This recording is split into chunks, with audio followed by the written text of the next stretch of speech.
ಬಾರು ಬಾರು ಸುರಪ್ರಭ ಅಂಜದ ಜೊತೆಯಲ್ಲಿ ನಂಜೋಗಿಲ್ಲ ಎಸ್ ಮಾಡೋದು ಕೂಡ ಎಸ್ ಮಾಡೋದು ಕೂಡ ಸಿಂಹದ ಮರುಗಿಬನು ಸಿಂಹದ ಮರುಗಿಬನು ಸಿಂಹದ ಮರುಗಿಬನು ಸಿಂಹದ ಮರುಗಿಬನು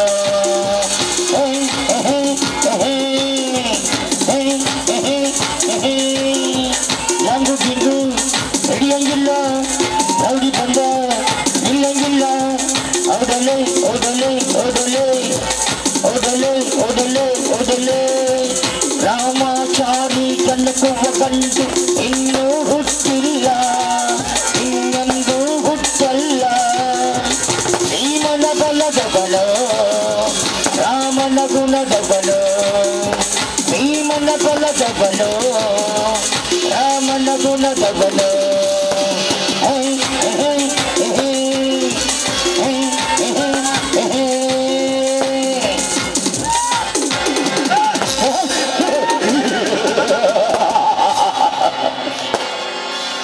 ಮುಟ್ಟಿ ಕೆಟ್ಟ ಇಂದ ಮುಟ್ಟದೆ ಕೆಟ್ಟ ನನ್ನ ರಾವಣ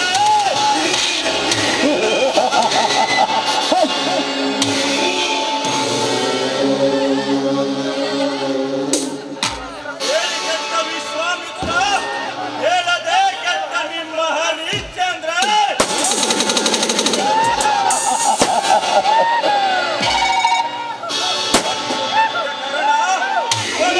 ಕೆಟ್ಟ ನನ್ನ ದುರ್ಯೋಧನ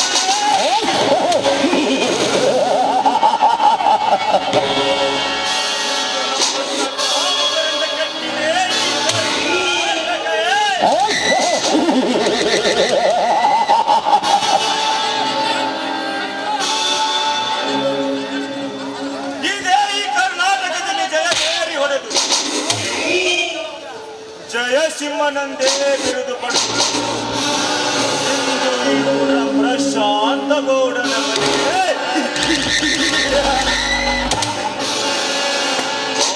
ಈಗ ನನಗೆ ಕಾಲಿರಿಸಿದ್ದೇನೆ. ಲೇ ಪ್ರಶಾಂತ್ ಗೌಡ, ಮೊದಲು ನೀ ಹೇಳಿದ ಹಾಗೆ ನಾ ಕೇಳಿ ಆಲಿನ ಅರಮನೆಯಲ್ಲಿ ಕಲ್ಮೆ ಹಣ್ಣಿನಂತೆ ಕಂಗೊಳಿಸುತ್ತಿರುವ ಆ ನಿನ್ನ ಬಾಳನ್ನೇ ಹಾಳು ಮಾಡಿ ಅವರ ಆಸೆಯನ್ನು ಆಕಾಶದಲ್ಲಿ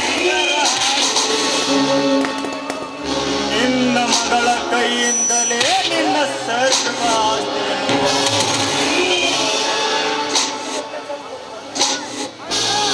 ಪ್ರೀತಿ ಹುಚ್ಚಿನಲ್ಲಿ ಬೆದ್ದು ಸಾಯುತ್ತಿರುವ ನಿನ್ನ ತಾಂಗಿಡಿ ಮಗಳ ನಿನ್ನ ಆಡಳಿತಕ್ಕೆ ಅಧಿಕಾರಿ ನಾನಾಗಲಿದ್ದರೆ ನನ್ನ ಹೆಸರು ಜಯದ ಜಾಲವನ್ನೇರಿ ಜಯಬೇರಿ ಬಾರಿಸಿದ ಜಯಸಿಂಹನೇ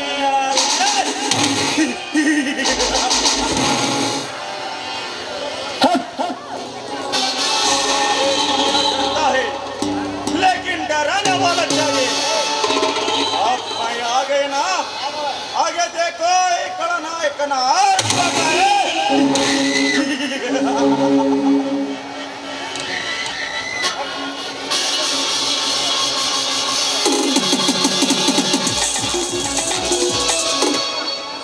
ಏ ತಂದೆ ಮಾರುತೇಶ್ವರ, ಈ ಬಡ ಮಕ್ಕಳು ಕೂಡ ನಮ್ಮಣ್ಣ ನನಗೋಸ್ಕರವಾಗಿ ತಂದೆ ತಾಯಿ ಇಲ್ಲದ ತಬ್ಬಲೆ ಆಗಿದ್ದ ನನ್ನನ್ನು ನನಗೋಸ್ಕರ ಎಷ್ಟೊಂದು ಕಷ್ಟವನ್ನು ಪಡ್ತಾ ಇದ್ದಾನೆ. ಅದು ಅಲ್ಲದೆ ನನ್ನ ಹೂವಿನ ಹಾಗೆ ಜೋಪಾನ ಮಾಡುತ್ತಿದ್ದಾನೆ ನನಗೆ ಯಾವ ಕಷ್ಟವೂ ಬರದ ಹಾಗೆ ಕಾಪಾಡು ತಂದೆ ಅಂತ ನಾನಿನಲ್ಲಿ ಬೇಡ್ಕೊಳ್ತಾ ಇದ್ದೇನೆ ತಂದೆ. ನಮ್ಮನ್ನು ಕಾಪಾಡೋ ಬರ ನಿನ್ನನ್ನೇ ಕೂಡಿದೆ ತಂದೆ, ನಿನ್ನನ್ನೇ ಕೂಡಿದೆ.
ಬೇಟೆ ನಾಡುತ್ತೇನೆ ಅಂತ ಹೇಳಿ ಈ ಹೆಣ್ಣು ಜಿಂಕೆಯನ್ನ ಬೆನ್ನಟ್ಟಿ ಬಂದಿರುವಿರಲ್ಲ. ಈ ಹೆಣ್ಣು ಜಿಂಕೆಯನ್ನು ನಾನು ಬೆನ್ನಟ್ಟಿ ಬಂದಿಲ್ಲ ದೇಶಿಮ್ಮ. ಈ ಹೆಣ್ಣು ಜಿಂಕೆ ನಮ್ಮನ್ನು ಬೆನ್ನಟ್ಟಿ ಬಂದಿದೆ. ತನ್ನ ಕಾಮದ ತೀಟೆಯನ್ನು ತೀರಿಸಿಕೊಳ್ಳಲು.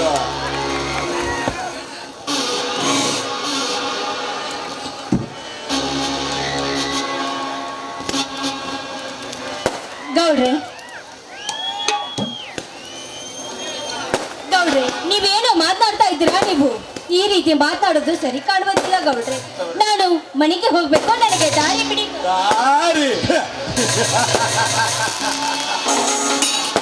ಲೇ ಶಿಲ್ಪ, ನಿನ್ನಂತ ಯೌವನ ತುಂಬಿದ ಹೆಣ್ಣು ಗೂಪಿಯೂ ಕೂಡ ಚಿವ್ ಚಿವ್ ಎಂದು ಶಬ್ದ ಮಾಡದೇ ಇರುವ ಕಾಡಿನಲ್ಲಿ ಸಿಕ್ಕಿದೆ ಅಂದರೆ ನಿನ್ನ ದೇಹದ ಸವಿರುಚಿಯನ್ನು ಸವಿಯದೆ ನಿನಗೆ ದಾರಿ ಬೀಳಲು ಸಾಧ್ಯವೇ? ಗೌಡ್ರೆ, ಏನು ಮಾತನಾಡ್ತಾ ಇದ್ದೀರಾ ನೀವು? ಇದು ರೀತಿ ಮಾತನಾಡೋದು ಸರಿ ಕಾಣುವುದಿಲ್ಲ ಗೌಡ್ರೆ. ನನ್ನ ಸ್ನೇಹಿತ ಮನೆಯಲ್ಲಿದ್ದಾನೆ, ನಾನೀಗ ಅಲ್ಲಿಗೆ ಹೋಗಬೇಕು. ಅವನಿಗೆ ನಾನು ಕಾಣಲಿಲ್ಲ ಅಂದ್ರೆ ಊರ್ ತುಂಬ ನನ್ನನ್ನು ಹುಡುಕಾಡಿ ಬಿಡುತ್ತಾನೆ ಅವನ. ನಾನು ಅರ್ಜೆಂಟ್ ಆಗಿ ಹೋಗ್ಬೇಕು, ನಂಗೆ ದಾರಿ ಬಿಡಿ ಗೌಡ್ರೆ.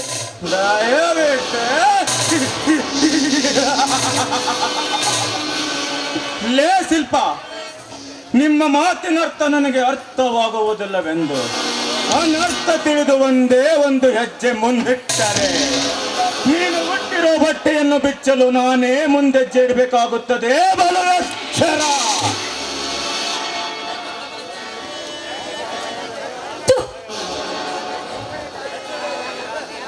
ನಿಮ್ಮಂತೆ ಯಾರು ಈ ರೀತಿ ಮಾತನಾಡೋದು ಸರಿ ಕಾಣುವುದಿಲ್ಲ ಗೌಡ್ರೆ. ನಾನು ಕೂಡ ನಿಮ್ಗೆ ಮಗಳಿಂದ ಹಾಗೆ ಇದ್ದೆ. ದೂರ ಸರ್ತಿ ನಿಂತು ಮಾತನಾಡಿ ಈ ರೀತಿ ವರ್ತಿಸೋದು ಸರಿ ಕಾಣುವುದಿಲ್ಲ ಗೌಡ್ರೆ. ಉದಯ ನೋಡಿ, ಅದು ಉದಯವಂತ ಕಾಣ್ತಾ ಇದೆ, ಸರಿ ಅಲ್ಲ. ದಾರಿ ಈ ರೀತಿ ವರ್ತಿಸುದು ಸರಿ ಅಲ್ಲ. ನಾನು ನಿಮ್ಮ ಮಗಳಂತಿರ್ಬೇಕು. ಹೃದಯ ಹೃದಯ ಕಲ್ಲಾಗಿಲ್ಲ ಶಿಲ್ಪ, ಆದರೆ ರಸ ತುಂಬಿ ಉಪ್ಪಿ ಬಿಂಬಿಸುತ್ತಿರುವ ನೀನು ನಮ್ಮ ಕೈಯಿಂದ ತಪ್ಪಿಸಿಕೊಂಡು ಓಡಿ ಹೋದಳೆ ಎಂದು ನನ್ನ ಏಕ ದೃಷ್ಟಿಯಿಂದ ನೋಡುತ್ತಿರುವೆ.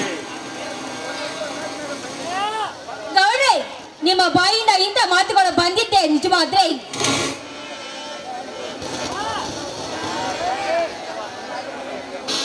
ನೋಡಿದ್ದು ಗೌಡ್ರೆ, ನಿಮ್ಮಲ್ಲಿರುವ ಈ ದಯಾಳು ಗುಣ ಬಂದು ಕೂಡಿ ನಿಮ್ಮ ಮಗಳಂತಿರುವ ನನ್ನ ಮೇಲೆ ಈ ಕೆಟ್ಟ ಕಣ್ಣನ್ನು ಹಾಕೋದು ಸರಿ ಕಾಣುವುದಿಲ್ಲ ಗೌಡ್ರೆ.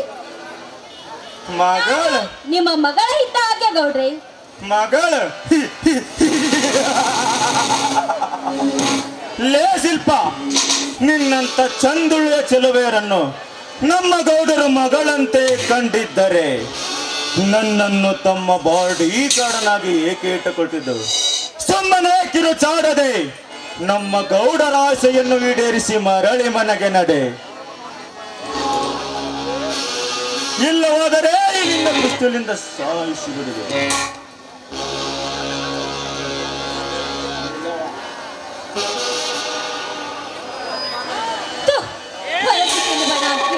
ಗೌಡರನ್ನು ಊರು ತುಂಬ ತಂದೆ ಸಮಾಜದಲ್ಲಿ ಇದ್ದಾರೆ ಅಂತ ಊರ ಜನರೆಲ್ಲರೂ ಮಾತನಾಡ್ತಾ ಇದ್ದಾರೆ. ಆದ್ರೆ ಮಗಳಿಂತಿರುವ ನನ್ನ ಮೇಲೆ ಈ ಕೆಟ್ಟ ಕಣ್ಣನ್ನು ನೀವು ಹಾಕ್ತಾ ಇದ್ದೀರಂತ ಮೇಲೆ ಈಗ ಹೋಗಿ ಊರಲ್ಲೇ ಇರುವ ಜನರಿಗೆಲ್ಲ ಬಂಪಾಟ ಮಾಡಿಸಬೇಕಾಗುತ್ತದೆ. ಕಾಲು ಲೇ ಶಿಲ್ಪ, ಕಾಲು ಮುಟ್ಟಿದರೆ ಕರುಣೆ ಬಂದು ಕೈ ಬಿಡುತ್ತಾನೆಂದು ಕೇಳಿಕೊಳ್ಳಬೇಡ. ನಿನಗೆ ಮಗಳಾಗಿರುವ ಆಸೆದ್ದರೆ ಈ ಸಮಾಜದ ಎದುರಿಗೆ ಮಗಳಾಗಿ ಇರುವಂತೆ. ಆದರೆ ಇಂಥ ಸಮಯದಲ್ಲಿ ಈ ಗೌಡನಿಗೆ ಸೂಳೆಯಾಗಿ ಸುಖ ಕೊಡಲೇ. ಅಂದರೆ ನೀವು ಏನು ಮಾತಾಡ್ತಾ ಇದ್ದೀರಾ ಗೌಡ್ರೆ? ನಾನು ಸುಳ್ಳಾಗಿ ಹಗಲ ಹೊತ್ತಿನಲ್ಲಿ ನಿಮಗೆ ಸುಖವನ್ನು ಕೊಡುವಂತ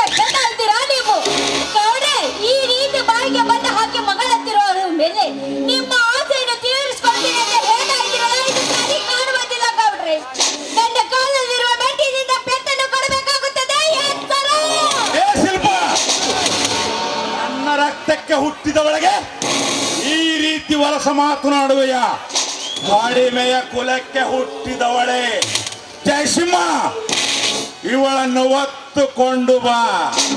ಆ ಬೆಟ್ಟದ ಮೇಲೆ ಮನೆಯಂತಿರುವ ಕಲ್ಲುಗಳು ಎಲ್ಲಿ ಕೆಡವಿ ಇವಳ ಶೀಲವನ್ನು ಸಿಪ್ಪೆಯಂತೆ ತಿಂದು ಬೀಸಾಕಿ ಬಿಡೋಣ.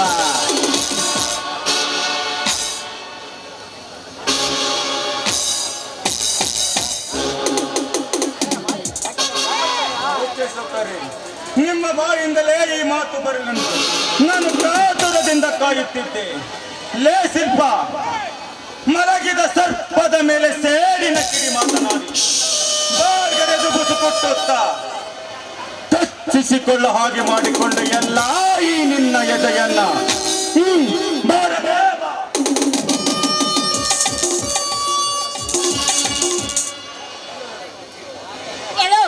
ನಾಯಕ ಕತ್ತೆ ದೂರ ಸರಿದ ನೀನು ನನ್ನ ಹತ್ತಿರ ಬರ್ಬೇಕು ನೋಡು. ನೀನೇ ಆದ್ರೂ ಈ ರೀತಿ ವರ್ತಿಸ್ತೇನೆ ಅಂತ ಮುಂದೆ ಬಂದಿದ್ದಾದ್ರೆ ನಾನಿನನ್ನು ಸುಮ್ಮನೆ ಬಿಡುವುದಿಲ್ಲ.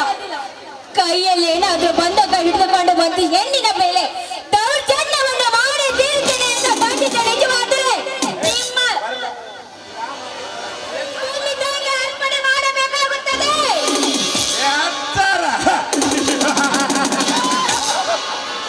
ನನಗೆ ಮುನ್ನೆಚ್ಚರಿಕೆ ಕೊಡುವ ಪೆದ್ದ ಎಣ್ಣೆ. ನನ್ನ ನೋವಿನಲ್ಲಿ ನಾನು ಹೇಗೆ ಬದುಕಬೇಕೆನ್ನುವುದು ನನಗೆ ಚೆನ್ನಾಗಿ ಗೊತ್ತು.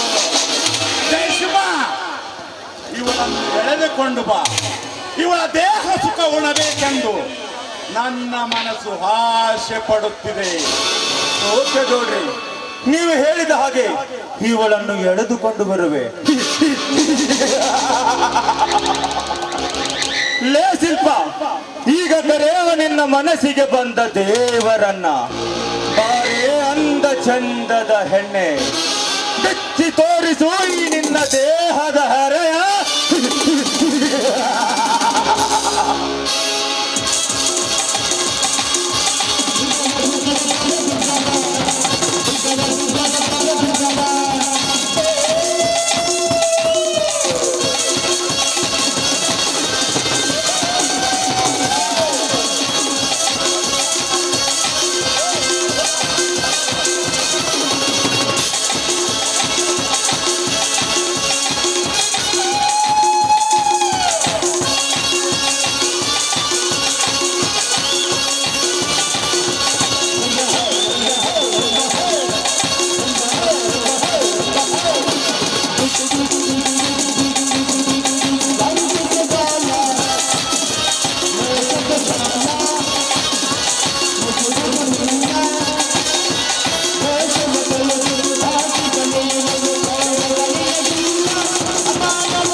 ಜಯಸಿಂಹ, ನಮ್ಮ ಕೆಲಸ ಮುಗಿಯುತ್ತಲ್ಲ, ಕೈ ಬಿಡು ಅವಳನ್ನ, ಹೋಗಲಿ ತನ್ನ ಮನೆಗೆ.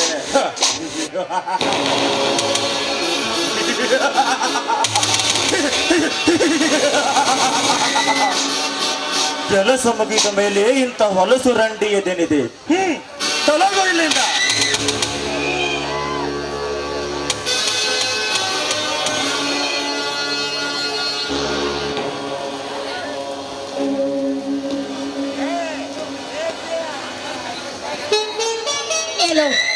ಕಲಿಯುಗದ ಕುಲಘಾತಕರೇ,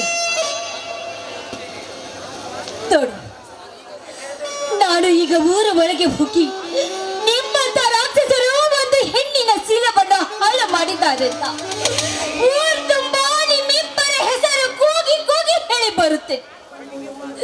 ನೀವು ಮನುಷ್ಯರಲ್ಲ, ನೀವು ಕುಲಗೆಟ್ಟ ರಾಕ್ಷಸರು ಅಂತ. ನನ್ನ ಹೆಸರು ಈ ಊರ ಶಿವಣ್ಣನ ತಂಗಿ ಶಿಲ್ಪಾನೇ ಅಲ್ಲ. ಬರುತ್ತೇನೆ. ಸಹೋದರದ ಹೆಣ್ಣೆ, ನಮ್ಮನ್ನು ಮೆಟ್ಟಿನಿಂದ ಹೊಡುವೆ. ಸೌಕರ್ಯ, ನಮ್ಮ ಮರ್ಯಾದೆಗೆ ಧಕ್ಕೆ ತರುವ ಈ ಸೂಳೆಯನ್ನು ಇಲ್ಲಿಂದ ಜೀವದಿಂದ ಬಿಡಬಾರದು. ಸೌಕರ್ಯ, ಬಿಡಬಾರದು. ಹೌದು ಜಯಸಿಂಹ, ಈ ಹಕ್ಕಿಯನ್ನು ಇಲ್ಲಿಂದ ಹಾರಿ ಹೋಗುವುದಕ್ಕೆ ಬಿಡಬಾರದು. ಒಂದು ವೇಳೆ ಹಾರಿ ಹೋಗುತ್ತೇನೆಂದು ನನ್ನೊಡನೆ ಚಾಲೆಂಜ್ ಹಾಕಿಸಿ ಹೋದರೆ ಹಾರುವ ಹಕ್ಕಿಯ ರೆಕ್ಕೆಯನ್ನೇ ಈ ಡಬಲ್ ಬಾರ್ ಬಾಂಧುಕಿನಿಂದ ಸುಟ್ಟು ಹಾಕಿ ಬಿಡೋಣ. ಎಲ್ಲ ಗೌಡ, ನನ್ನ ಪ್ರಾಣವನ್ನು ಹೋಗುತ್ತಿದೆ ಅಂತ ಇದಕ್ಕೆ ಮಾತ್ರ ನಾನು ಹೆದರುವ ಹೆಣ್ಣು ನಾನಾಗಲಾರೆ. ಆದ್ರೆ ಮಾತ್ರ ನನ್ನ ಶೀಲವನ್ನು ಕಾಪಾಡಿಕೊಳ್ಳುವ ಹೆಣ್ಣು ನಾಡು. ಅಷ್ಟೇ ಅಲ್ಲ, ನಿಮ್ಮಂತ ರಾಕ್ಷಸರು ನನ್ನ ಶೀಲವನ್ನು ಹಾಳು ಮಾಡಲು ಮುಂದೆ ಬಂದಿದ್ದೀರಲ್ಲ, ನಿಮ್ಮನ್ನು ನಾನು ಸುಮ್ಮನೆ ಬಿಡುತ್ತೇನೆ ಅಂತ ತಿಳಿದುಕೊಂಡಿದ್ದೀರ. ಕುಲಗೆಟ್ಟ ಕುಲಘಾತಕರು ನೀವು. ನೋಡು, ಈಗಲ್ಲ ಮುಂದೆ ಒಂದು ದಿವಸ ಆದರೂ ನಿಮ್ಮಂತವರನ್ನು ಒಂದು ಬುದ್ಧಿ ಕಲಿಸಲು ದೇವರು ಬಂದೇ ಬರುತ್ತಾನೆ. ಮರು ಜನ್ಮ.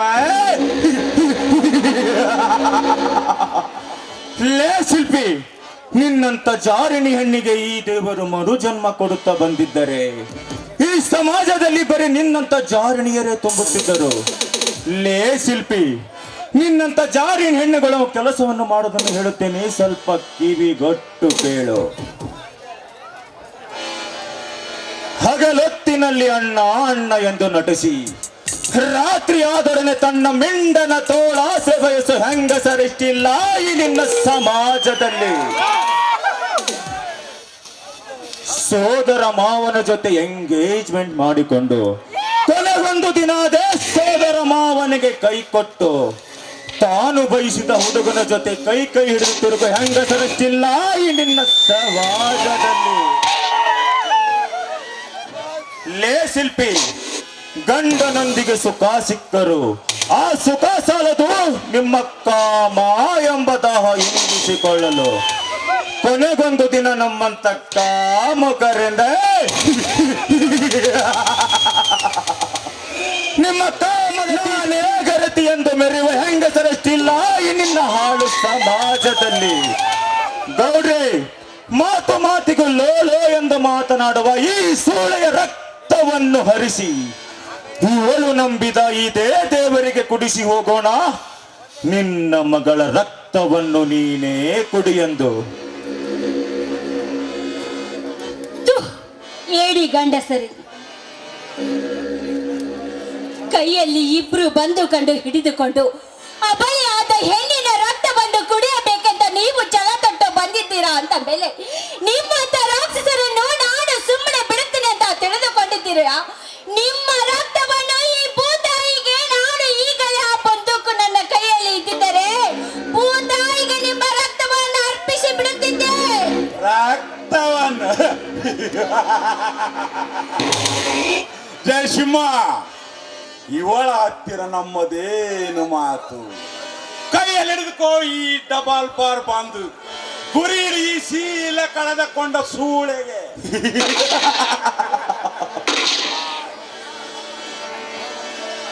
ಅಯ್ಯೋ ಅಣ್ಣ,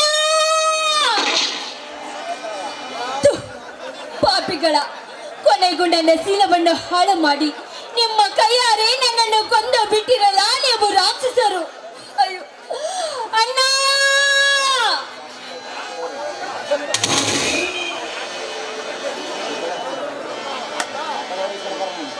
ನೋಡು, ಇಂಥ ರಾಕ್ಷಸರನ್ನು ಸುಮ್ಮನೆ ಬಿಡಬಾರ್ದು. ಇವರಿಗೆ ತಕ್ಕ ಪಾಠ ಕಲಿಸಲು ನನ್ನನ್ನ ಪುಟ್ಟ ಹುಲಿ ಹಾಕಿ ಬಂದು ಇಂಥ ರಾಕ್ಷಸರನ್ನು ಕೊಂದು ಹಾಕಿದಾಗಲೇ ನನ್ನ ಆತ್ಮಕ್ಕೆ ಶಾಂತಿ ಸಿಗುತ್ತಾ ಇದೆ. ಅಲ್ಲಿವರೆಗೆ ನೆಮ್ಮದಿನೇ ಇಲ್ಲ ಅಣ್ಣ. ಬಾ ನಾನಿನ ಪುಂಡ ಹುಲಿಯಾಗಿ. ಕೊಂಡವನೇ ಸಿಡಿದ ಶಿವ. ಲೇ ಶಿಲ್ಪಿ, ಆ ನಿನ್ನ ಪುಂಡ ಹುಲಿ ಆಗೋದೊಳಗಾಗಿ ಅವನ ರುಂಡವನ್ನೇ ಚೆಂಡಾಡುತ್ತಾನೆ ಈ ಜಯಸಿಂಹ. ಶಿಲ್ಪಿ, ಸಹಿಸಿಕೋ ಈ ಗೌಡರ ಗುಂಡಿನ ಗಮ್ಮತ್ತನ್ನು. ಆ, ಅಣ್ಣ!